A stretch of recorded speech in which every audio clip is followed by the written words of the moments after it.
తెలంగాణ కల్లుగీత కార్మిక సంఘం రాష్ట్ర సెమినార్ ఈ నెల డిసెంబర్ 10వ తేదీన హైదరాబాద్ సుందరయ్య భవన్లో ఉంది.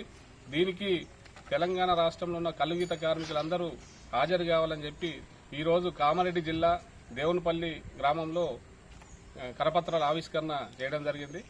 ముఖ్యంగా ఈరోజు తెలంగాణ రాష్ట్రంలో గీతా వృత్తి మీద ఆధారపడి 5 లక్షల కుటుంబాలు ఈరోజు రాష్ట్రంలో ఉన్నాయి. ఆనాడు తెలంగాణ పోరాటంలో గీత కార్మికులు ముందుండి పోరాడిన చరిత్ర ఈ తెలంగాణ రాష్ట్రానికి ఉంది. ఆనాడు ముఖ్యమంత్రి ఈనాడు కేసీఆర్ గారు ఆనాడు ఎన్నికల హామీలో గీతన్న సంబంధించి గూడాలు కళ్ళు అనే పేరు మీద అనేక ఉద్యమాలు జరిపినాం. కళ్ళును రక్షిస్తా అని హామీ ఇచ్చిండు. దాంట్లో భాగంగా గీత కార్మికులకు 2,000 రూపాయల పెన్షన్ ఇస్తుండు. దానికి అభినందనలు తెలియజేస్తూ ఇంకా గీత కార్మికుల కుటుంబాలు చాలా ప్రాంతాల్లో సొంత భూమి లేదు, చెట్లు పెంచుకోవడానికి భూమి లేదు. వీటన్నిటి మీద హక్కులు కల్పించాలని చెప్పి మేము తెలంగాణ కల్లుగీత కార్మిక సంఘంగా మేము డిమాండ్ చేస్తున్నాం.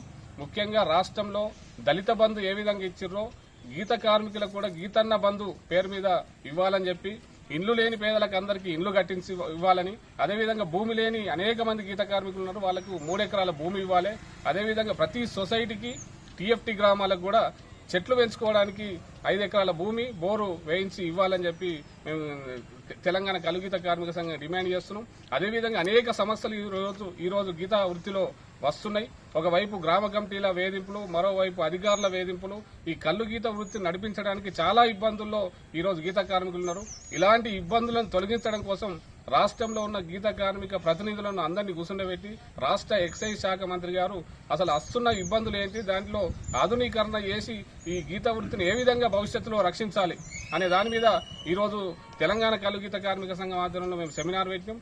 దానికి రాష్ట్ర ఎక్సైజ్ కమిషనర్ గారు రాబోతున్నారు. అదేవిధంగా నీరా సంబంధించిన బీసీ కార్పొరేషన్ రాష్ట్ర అధికారులు కూడా ఈ సెమినార్కు రాబోతున్నారు. కాబట్టి వీటి మీద పరిశీలించి అధ్యయనం చేసి భవిష్యత్తులో గీతా వృత్తిని రక్షించడం కోసం ఎలాంటి చట్టాలు చేయాలి, ఎలాంటి ప్రాజెక్టులు పెట్టాలని చెప్పి ఈ మన తెలంగాణ ప్రభుత్వం ఆలోచించాలని చెప్పి మేము సంఘంగా డిమాండ్ చేస్తాం.